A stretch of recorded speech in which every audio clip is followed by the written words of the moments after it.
Hi, welcome to module 10 of this course. In this module we are going to learn minimization of corner maps in the presence of what is called don't care conditions.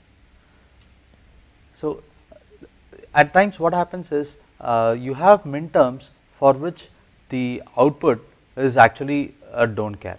So what we mean by that is these input combinations. So we talked about if you have n inputs you will have 2 power n input combinations. But sometimes some of these input combinations may never occur in the real world. If such a thing happens, what you would want to do is to be able to treat the output, if such a condition has to be treated in the K-map, as a don't care.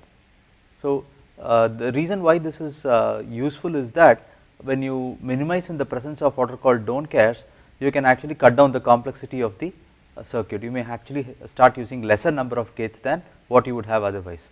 So the setup is as follows. So you have several input combinations, 2 power n input combinations, of which some input combinations never occur, and you would want to treat those minterms in a different way. So the don't cares or the output for these things are not ones or not zeros, so they could be treated as ones or zeros because the output does not matter at all, and such things are marked as x's.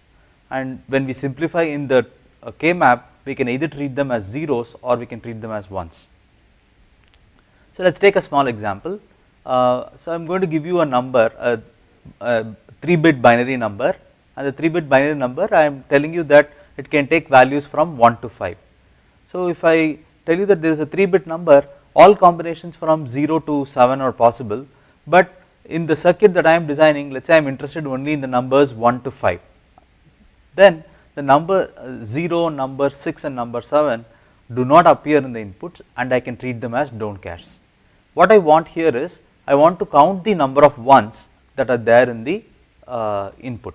So it is a 3-bit input that I am going to give, and of this you have to count the number of ones that are present in the input, and the additional constraint is that we want to use only 2 input logic gates.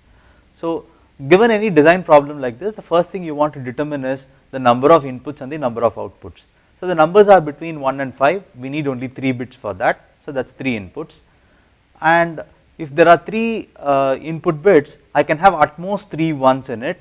To represent 3, I need 2 bits, so I will have number of inputs equals 3 and number of outputs being 2.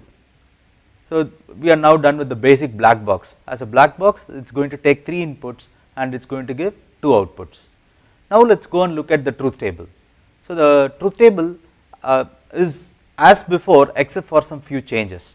So let us look at the truth table. I am going to number the input bits as B2, B1 and B0, and the output bits are going to be named Z1 and Z0. So we have 3 input bits and we have 3 output bits, and for these 3 input bits we have 8 combinations, and of the 8 combinations I already mentioned that this minterm 0, minterm 6 and 7, these inputs are not valid inputs to this circuit. So what we can do is we can mark their outputs as don't cares. So Z1 is a don't care if the input combination is 0, Z0 is also a don't care if the input combination is 0. The same thing happens in these two. Now let us go and look at what happens from rows minterm 1 to minterm 5. So for minterm 1, if you go and count the number of ones, there is exactly 1 1, so that is marked as 0 1. So is it for number 2 and number 4. So number 1, number 2 and number 4 has only 1 1 in them, so you have those rows with only 1 1. Number 3 and number 5 they have 2 ones in them, so we have them as 1 0. So the rest is don't care. Now you want to go and minimize this, so let us see how to do minimization of this. So the first thing is there is nothing magical about these x's. You can do the same thing that you did for taking a truth table and entering them into a K-map. So as before we have B2 which goes along the rows and combinations of B1, B0 that goes along the columns, and notice that it is 0 0 0 1 1 1 1 0, and you take the entries from here and plug them here. So you have x1 0 1, that is how you should enter it, x1 and then a 1 and then come back and fill in a 0, then 1 0, so So 1 0 x, come back and fill x. So we have that now. Now let us think about minimization of this. So if I go and minimize this, you notice the ones that we have here are not adjacent to any other ones. So if we want to write this directly, if I treat the x's as zeros, then I would not map this with anything, not group this with anything, not group this with anything. We will have 3 product terms in this. However, the moment we have x's, something interesting happens. So first thing is, if you go and look at these two ones, they both have adjacent x's next to them. So I can group this 4 together, and if you look at this one, it is adjacent to this x, I can group this together. So what I am going to do is I am going to treat this x and this x as a 1. Remember, it is a don't care, I do not really care about the output if some other min term like 0, 6 or 7 comes through. So I can as well go and treat them as 1s. So if it is a junk input, you get garbage in and garbage out. So in this circuit I am supposed to be taking only 1 to 5. If you feed 0 to this, then the output is not something that you can expect to be correct. So now I can treat these x's as 1s. Let me group them. So when we group them, these 4 this quad, as we call it, this x 1, 1 and x is called a quad.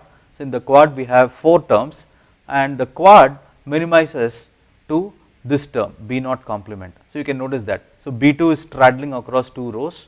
So we cannot have b2 in the term. If you look at this column and this column, only b naught is remaining steady at its complemented value. So you have b naught complement. And if you go and look at this grouping, again we have used x equals 1, x as 1 here. So this belongs to the row b2 complement, so that is 0 here, and then you have b1 complement coming from these 2 columns. So the overall result is b naught complement plus b2 complement and b1 complement. The interesting thing to notice in this one is this x is not grouped at all. So it is a don't care, and if we want to use it, we can use it as a 1, but if it is not going to help us, we do not have to use it at all. So just taking this term and putting another product term is not necessary, because it is supposed to correspond to min term 7 anyway, and min term 7 is not a valid input. So I can treat this x as 0 and leave it as it is. So what we have done is we had 3 x's, 2 of them we used it as 1s, and 1 of them we are using it as 0. This is perfectly acceptable because the value of x is really a don't care. We should be able to use any combinations of zeros and ones for the x's that are there. Now let us go and look at Z1. For Z1 the table is as follows. So you have 2 1s, so there are only 2 places where there are 1s, and there are 3 places where there are zeros, so we have them, the rest are x's. Now again, if we had not done any minimization with don't cares, this will be an individual term and this will be an individual term, and you would have 2 product terms, and the 2 product terms would each have 3 literals in them. So this will have a literal which is b2 b1 complement b naught, and this one would have been b2 complement b1 b naught. So each one would have had more literals in them. Now let us see what happens to the grouping. So this setup, this red one, so there are 2 kinds of groupings that are shown here. One grouping that is shown in red is the sum of products, and the one that is shown in green is the product of sums. So let us start with the sum of products. So this x, if I treat it as 1, I group it together, that will cut down 1 term, and again I can do the same thing here. So this term is b2 and b1. So this term, the horizontal one is b2 and b naught, and this one is b1 and b naught. So that is what we have here. So this is b1 b naught, this is b2 b naught. So the sum is given here. So it is sum of products. In the same picture you can also notice that if you have zeros, you can group them together. So I have these 3 blank positions which are zeros, and we have 2 x's in the 2 corners, and this makes a quad of zeros. So if I treat this x as a 0 and this x as a 0, we get a quad of 4 terms, that is a 0, and then this 0 can be grouped with the 0 which is neighboring to it, and this gives us this expression. So this quad is just B naught, because if you notice this is straddling across these two rows, so B2 cannot appear, it is straddling across the first and last column where B naught is steady and it is marked as 0. So it comes in the uncomplemented version, and this one is in the row corresponding to B2, and you get B1 from these two columns here. So it is B2 or B1. So it's actually, you can also verify that these two are the same. So what this picture is showing is that the don't cares can be used as ones or zeros. You usually treat x's as zeros, where if you want to combine them if you want to get product of sums, you will start treating x's as ones and combine them if you want to do sum of products.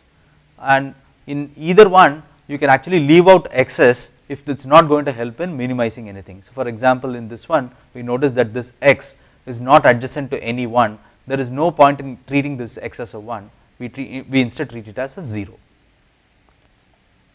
So this is the gate level implementation for this circuit. We have B2, B1, B0 going into this part of the circuit as well as this part of the circuit, and it is a straightforward 2 input implementation of the circuit. So let us look at another example here. In this example we are going to design a circuit that will increment a BCD digit by 1. So BCD stands for binary coded decimal, and I will show you what it is in the piece of paper soon. So binary coded decimal, we are given an input which is binary coded decimal, and we are going to increment it by 1 and produce another output binary coded decimal digit. So let us look at what a BCD is. BCD stands for binary coded decimal. So let us look at this number called 45 here. So 45 in BCD is as follows: you take that number 4 and you write the binary equivalent of it, which is 0100, and you take the number 5, you write the binary equivalent of that, which is 0101, and if you put them together or concatenate them, you get the sequence 0100 0101, and that is the binary coded decimal representation of 45. So what you do is you take the decimal digits, and for each digit you put the 4-digit representation for it, and you put it from left to right. That is called BCD. So remember, BCD is not the same as binary representation. If you look at 45, the binary representation of 45 is not this. So 45 represented in binary is given here. So this is 32 plus 8 40, then 44 45. So this is 45 in binary. So if you notice, this 45 base 10, this has positional information. So this starts with 2 power 0, 2 power 1, 2 power 2 and so on, whereas this one is not positional. This, you do not assign weights to each of the bits and add them up. So binary coded decimal is slightly different. So let us switch back to the problem statement. So in the problem statement what we have is, we say that we want a circuit that will increment a BCD digit by 1 and produce an output BCD digit. So let us see how that can be done. So first of all, if you notice, the decimal can only be from 0 to 9, and when we increment, 0 will increment to 1, 1 will increment to 2 and so on, and 9 will increment to 0. So this is what we want. So we have rows from 0 to 15 here. So 0000 stands for decimal 0 here, and when we increment we get decimal 1. So when we increment decimal 7 we get decimal 8, when we increment decimal 8 we get 9. However, when we increment decimal 9 we get decimal 0. So imagine this is like a speedometer rolling from 9 to 0, right? That is what we are having here. So in the binary coded decimal, each decimal gets one 4-bit value, right? So number 10, 11, 12 and so on. So this combinations minterm 10 to minterm 15 cannot happen because a single digit cannot be 10. So 10 is actually 2 digits, one followed by a 0. So you cannot have a single digit with 10. So the circuit is asking to take a BCD digit and increment by 1. So in this case it is natural to see that the cases from minterm 10 to minterm 15 are all don't cares. So that is what we have now. So now let us go and put them in tables. I have already done that for you here. So there are 4 bits W, X, Y and Z, and they are put in their respective tables. In all of these I have used AB along the rows and CD along the columns, and the tables you can see them here. So they are also grouped in place. So let us look at this one for example. This one can be grouped only with x. You cannot go to the third one because remember we have to group in terms of 2 only. So this 1 and x forms one thing. This x1 and xx actually forms a quad. So this is a very interesting example. There is 1 1. If you had left it alone, it would have resulted in something, but then it is in the adjacency of 3 other x's which makes it a quad. So similarly, if you go and look at these 2 1s here, this would have been a group of 2 1s if not for the 2 x's that we have used here. And in this example, you have 2 1s here and 2 1s here, you would have actually made a quad combining these 2. However, because of the x's here and this 1 in the corner, we can group all of this into a group of 8. So this is the power that you get from don't cares. So notice again, we have left out several x's ungrouped. It's just because there is an x, you don't have to cover it. So I want to reiterate that point. So you put an x, and if you want to cover it as a 1, you cover it. If you don't want it, do not. You don't need to cover it as a term. So let's see the power of what we got from BCD. So I have written this down in a piece of paper. So let's look at W. If we had to minimize it without the usage of don't cares, we would have had this term A, B bar, C bar, D bar. This would have been one of the terms, and A bar, B, C, D would have been the another term. These are the 2 terms that would have been there. Both these terms would have been loners in the K map. So to implement this, we would have needed 3 AND gates and 3 inverters. To implement this term, you would have needed 1 inverter and 3 AND gates, and you need 1 OR gate here. So overall you would have needed 6 AND gates, 4 inverter and 1 OR gate. But with don't care condition, the expression that we have is AD complement plus BCD. So in both these terms, some variables, some literals are knocked off. So this requires 1 AND gate here and 2 AND gates here. So that is 3 AND gates, 1 inverter plus 1 OR gate. So the usage of this don't care condition is helped in minimizing the circuit for W quite a bit. So we should keep this in mind. If you don't need the x's, don't use them, but if it can reduce the complexity of the expression that you are putting there, then use it as ones. If you are going to do POS minimizations, then do it the other way around. You treat the x's as zeros and combine them with zeros, but again remember not to combine all the x's if you don't need them at all. So this brings me to the end of the lecture. So I am giving you a bunch of exercises here for as a do it yourself exercises. So try and get the minimum SOP form and the POS form for all of them, and for the ones that are marked with X, see if you can implement them using NAND gates only and NOR gates only. So go and do the exercises for all of them and implement them as SOP and POS, but also implement the ones that are shown with star using only the using just the NAND gates or using just the NOR gates. So go and do this. So this will be an interesting exercise to do, and it will also help you in practicing all the terms that we have learned so far. So this brings me to the end of module 10. I'll see you in a little while in module 11.